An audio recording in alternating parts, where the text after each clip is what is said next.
have told kids fleeing violence and poverty once. I've told them 1,000 times.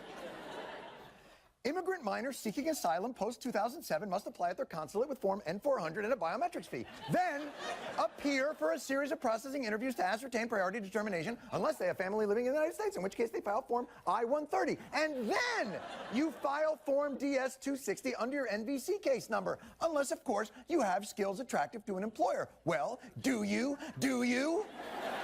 Child fleeing violence and poverty? Because if you do, you're going to want to go with Form I-140. I mean, it's not that difficult. Americans are by and large a very giving people. More than any country in the world, this nation opens its arms and helps those in need around the world. But let us temper that by noting America has its own problems: overcrowded schools, a broken healthcare system, military veterans who cannot feed their own families. In other words, the people who live here are themselves in need of help and are owed more than just a temporary helping hand. Why then does America owe something to those who come to this country illegally? That concept recently floated by an article in the New Republic stating that border kids should stay because we owe them. Welcome into MidPoint, co-director of the Dream Action Coalition, DRM, and a lawyer who cannot practice in America because he is an undocumented immigrant, Cesar Vargas, and executive director of the Conservative Hispanic Society and talk host on the Blaze Network, Chris Salcedo. Gentlemen, thank you so much for joining us.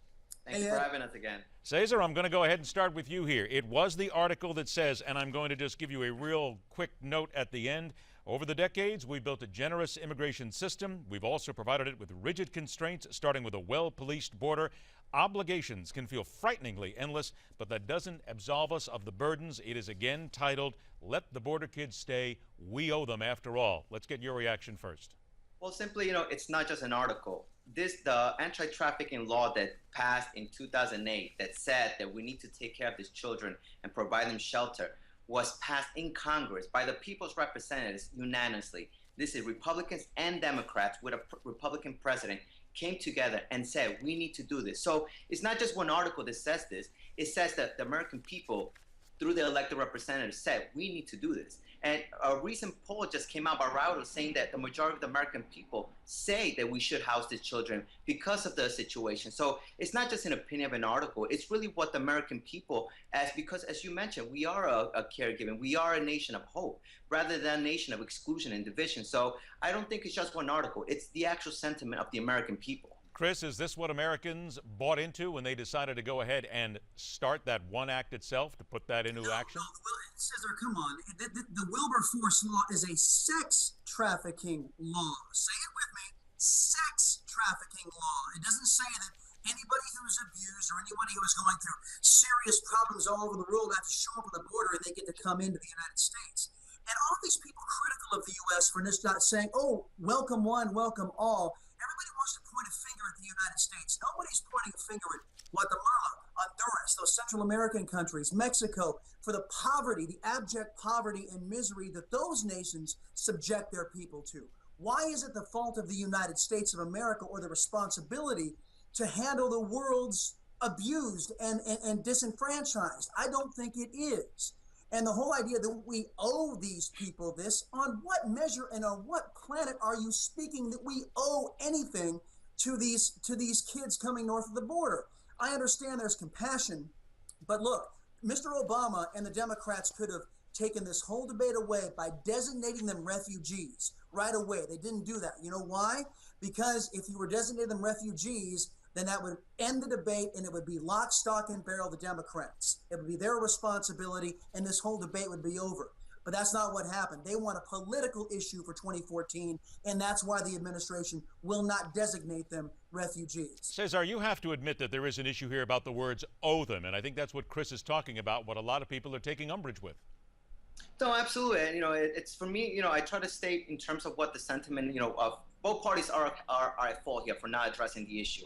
And that's the thing that, Chris kind of always goes back to Democrats, but at least I blame both parties, and absolutely. So it's not that we owe them. Like the law says, we need to evaluate these kids to make sure they have a credible claim of whatever asylum or violence. And absolutely, we're not saying that we're going to give everyone everything, but the law says, passed by both houses of Congress and signed by the president, to say, let's take a look to make sure if these kids do need help, then let's give them the opportunity to remain until they are safe. It doesn't it's politicizing the issue by saying we owe everybody. However, Cesar, I am going to make a point here with regard to the Wilberforce Act. It does say that the primary subject of the act is women and children forcibly transported across the world into sexual servitude and various other states of coerced labor. That's right in the article right here. So would you not agree that that's pretty much the main point right here? I think what Chris is saying is that there's no evidence that that exists in this case. I'm not going to put words in his mouth. I'll let him respond, but I'll let you go first.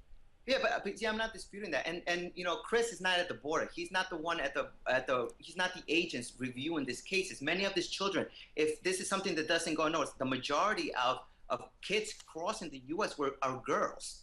These are girls who were threatened by gangs or pushed by gangs to come to the U.S. because either sexual abuse, rape, and so forth. So what we're saying is the agents should decide the evaluation, not political talking heads. Okay, Chris, I'm going to let you go ahead. Yeah, they get abused on their trek from Central America here to the United States. They're fleeing political persecution from left-wing or weak or corrupt governments. I get all that. You just described half the nations on the planet. No, I understand all of that. But the sexual abuse and trafficking happens on the way up from the coyotes who are paid to transport them here. They are not fleeing sexual abuse, although I'm sure there's some of that in their home nation. Look, it is an abuse of the Wilberforce law, plain and simple, the reason why we're even having this conversation. But I will go back to what Cesar said about me not blaming Republicans. Sure, I can blame Republicans. I can blame both political parties, both Republicans and Democrats across several administrations over the better part of half a century for not wanting to do some work for a living. If we had a legal immigration process that reflected not 1950s law, but into the 21st century, then we would be able to accommodate an application for refugee status when we do have situations like is going on right now on the border. But the solution is not and never will be, hey, just come on in if you feel like it. If you're abused all over the world, there has to be a legal process that puts the United States of America first. And that's what I am advocating. See, now Cesar, I have to come back to that, and it's something that I talked about in my lead in here. Representative Rick Mulvaney of South Carolina has said that the border kids are straining schools. I said this at the top. You'll find a number of educators, people in different cities, people in almost every state will tell you that their educational system is under assault at this point, where they don't have enough money, they've got too many kids, they don't have a lot of great teachers, as a matter of fact, in some places. They don't have the place for them, and we're putting more kids into the system that we simply cannot handle. Is that fair to the kids who are here? Oh, absolutely not. And I think, that takes us into, we don't want to conflate two broken issues, right? And Chris said it perfectly. But they do sort of work off each other. You would agree that they do basically meld into each other here in this case. Yes, and I don't blame Chris or I don't blame anyone. What I do blame is Congress and the president for failing to lead our nation to address these problems. So it's not the American people, absolutely not. And we don't owe anyone anything, but we do. Our politicians owe us to address these problems, and that's exactly and that's really where I agree with Chris, that we need to make sure that we hold accountable our politicians. Not these children. These children should be allowed to go through the legal process. And wherever the decision by the agents, then so be it. But at this point, the real issue is Congress has failed to, one, provide the money, and the president for failing to lead on immigration reform. So I think that's the main issue, rather than us pointing fingers on the children or on everywhere else. We're not holding accountable our politicians. Chris, is it not fair? I got about a minute left, that we're dealing with not just one broken system here, but a number of broken systems here, and they all eventually have a domino effect on each other.